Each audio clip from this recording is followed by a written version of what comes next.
생로병사와 희로애락으로 이어지는 우리의 일생.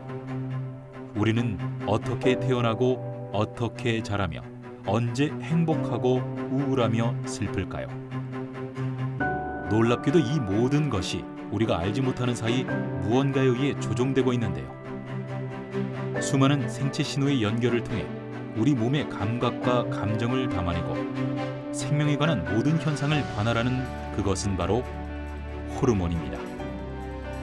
호르몬은 한마디로 우리 몸에서 분비되는 생체 내 화학물질인데요. 아주 중요한 우리 몸속의 숨은 지배자라고 할 수 있는 화학물질입니다.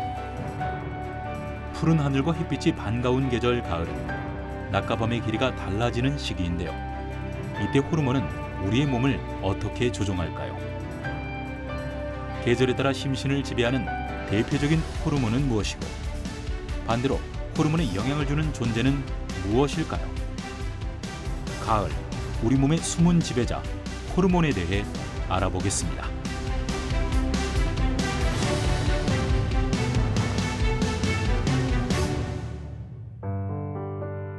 높고 푸른 하늘, 강렬하지만 왠지 맞이하고 싶은 햇빛, 그 아래 선선한 바람, 몸도 마음도 화창에 설레기까지 한 계절 가을입니다. 하지만 안타깝게도 가을은 그 설렘을 만끽하기엔 시간이 너무도 짧은데요. 모두가 곧 다가올 추운 겨울을 대비해야 하기 때문입니다. 식물은 나무와 줄기에 있는 영양분의 이동을 막아 잎을 붉고 노랗게 괴사시켜 낙엽을 만들고, 우린 그렇게 떨어진 낙엽과 단풍을 보면서 계절의 변화가 시작됐다는 걸 느끼죠. 이때 불어오는 선선한 바람은 우리의 마음을 설레게도 쓸쓸하게도 만듭니다. 그럼 선선한 바람을 스산하게, 화창함을 쓸쓸하게 느끼는 이유는 뭘까요? 화창함과 우울함이 공존하는 가을의 이중성, 그 원인은 바로 호르몬입니다. 가을철의 우울증은 일조량과 깊은 관계가 있을 수 있는데요. 가을에 접어들면서 낮 시간이 줄어들면서 신체 활동이 줄어들고 햇볕을 쬐는 시간도 점차 줄게 됩니다. 이때 뇌에서 나오는 멜라토닌이라는 호르몬의 분비가 적어지면서 생체 리듬이 깨져 우울한 증상이 나타나게 됩니다. 가을철 호르몬 변화의 주범은 햇빛입니다. 그것에 의해 달라진 호르몬은 무엇이고 우리 몸엔 어떤 변화가 일어날까요? 독특한 방법으로 호르몬에 대해 알려주는 이를 만났습니다. 그 종류도 기능도 방대한 호르몬을 좀 더 쉽게 알려주기 위해 많은 고민을 해온 그가 찾아낸 방법은 그림입니다. 다소 주관적이긴 하지만 그럼에도 이토록 호르몬을 알리고자 하는 이유는 그만큼 호르몬이 중요하기 때문입니다. 저는 그림을 보면서 항상 호르몬을 생각합니다. 그림 속의 인물들이 지배되고 있는 호르몬이 무엇인지, 화가는 또 어떻게 그런 감정으로 호르몬의 영향을 받아서 그림을 그렸는지, 뭉크의 절규라는 그림인데 저는 이 그림을 보면 바로 도파민이라는 호르몬이 생각납니다. 도파민이라는 호르몬은 호감 호르몬, 충동 호르몬이라고 하지만 이게 너무 지나치면 집착이 되고 중독이 됩니다. 조현병이 될 수도 있고요. 질병과 관련돼서 도파민 호르몬이 너무 떨어지게 되면 파킨슨병이라고 해서 감정을 못 느끼고 손이 떨리고 또 걸을 때 총총걸음을 걷는 그런 병이 생기거든요. 그만큼 도파민은 균형이 중요하고 호르몬은 균형이 중요하다라는 말씀을 드리고 싶은 겁니다. 호르몬이란 우리 몸속 곳곳에 생체 신호를 전달하는 화학물질입니다. 내 분비선에서 분비돼 혈액을 타고 전신을 순환하다 목표로 하는 신체 기관에 영향을 주는데요. 이로 인해 우리 몸의 신진대사가 이루어지고 성장과 감각, 감정까지도 조절됩니다. 호르몬이 가장 많이 분비되는 곳은 뇌화수체로 우리 몸을 성장시키는 성장 호르몬과 대사 활동에 영향을 주는 갑상선, 부신피질 자극 호르몬 등 생존과 성장을 관할하는 상위 호르몬을 분비해 호르몬 관제탑으로 불립니다. 사실 우리 몸에서 생체 신호를 전달하는 역할은 주로 신경이 하는 것으로 알려졌는데요.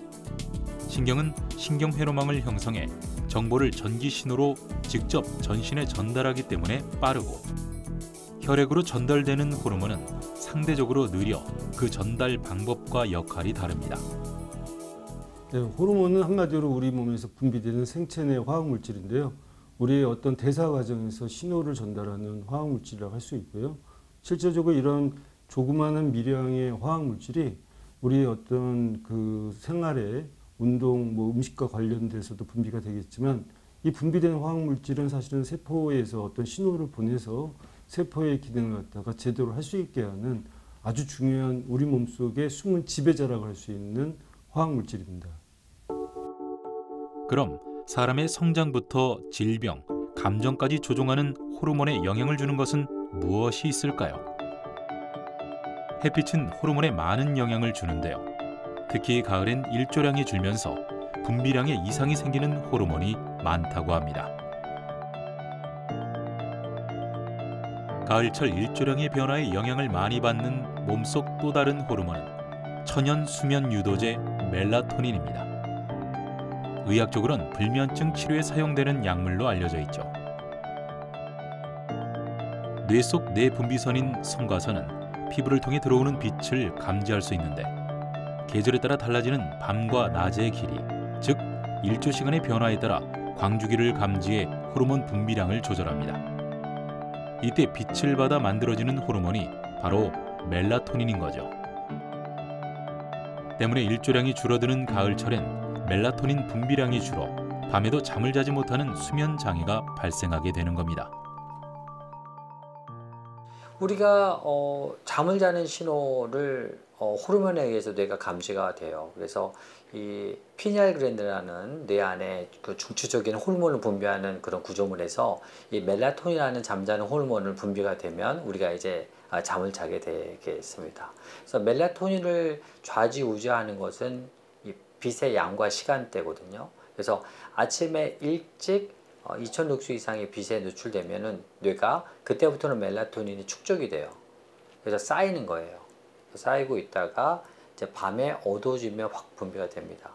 그래서 이 멜라토닌이 얼마만큼 쌓이고 얼마만큼 몇 시에 분비되냐에 따라서 우리가 이 잠자는 기피하고 수면 시간대가 이제 바뀌게 되고요. 그래서 이 수면의 가장 중요한 첫 번째 키는 언제 햇빛을 내가 노출되고 얼마나만큼 햇빛을 보냐에 따라서 일단 수면의 리듬과 양이 결정난다고 보시면 될 것 같습니다.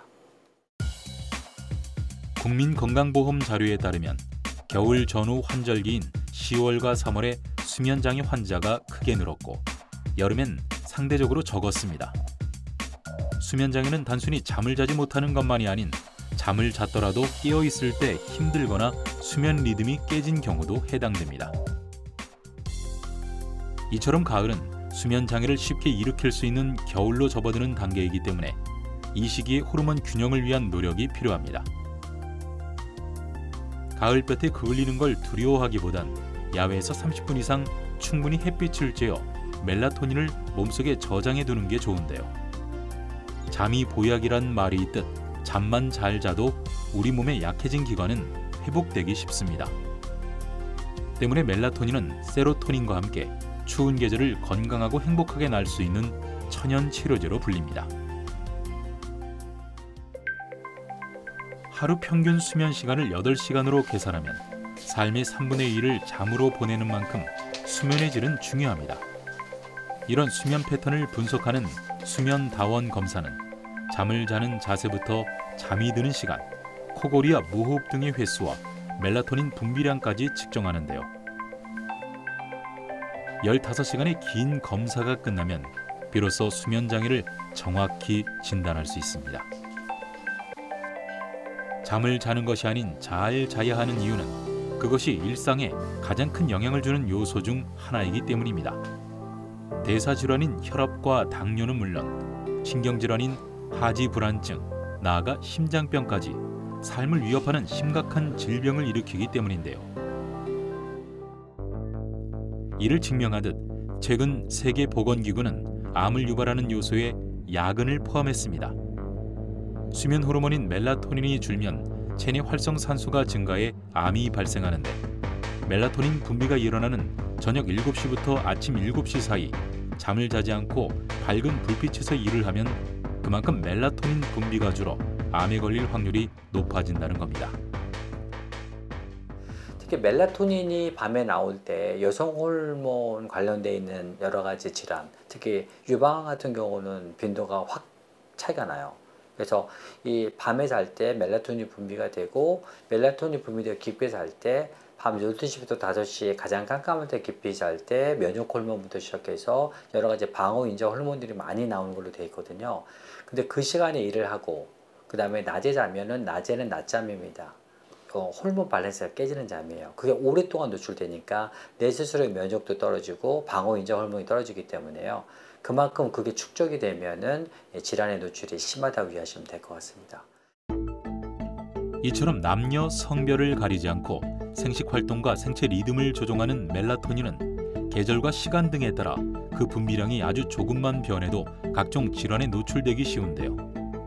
비단 성인뿐 아니라 우리 아이들의 성장에도 영향을 줍니다.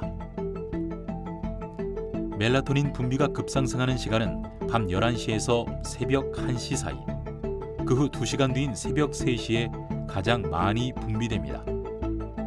이 시간과 거의 동일하게 성장 호르몬이 분비되는데요. 때문에 밤 늦게까지 잠을 자지 못할 경우 자칫 성장에 나쁜 영향을 줄 수 있는 겁니다. 멜라토닌은 세로토닌과 함께 생물체의 가장 오래된 호르몬으로 알려져 있습니다. 남녀노소, 생로병사에 영향을 많이 주는 만큼 균형 있게 분비되도록 일상에서의 노력이 필요합니다. 수면의 중요한 그 역할은 심장과 뇌가 쉬는 24시간 중에 중요한 단계예요. 그래서 심장도 낮에 많이 뛰고 뇌도 낮에 많이 사용하지만 좋은 잠을 자는 사람은 심장도 쉬고 뇌도 쉬게 되죠. 그리고 가을부터는 이제 수면 장애를 일으킬 수 있는 겨울철로 들어가는 단계이기 때문에 지금 과도기에서 잘 하셔야 되는데, 일단은 아침에 한 20-30분 더 일찍 출근하셔서 아침에 햇빛량 늘리시고, 점심시간에도 햇빛 보고 볼 수 있는 시간대는 더 많이 햇빛에 노출이 되고요.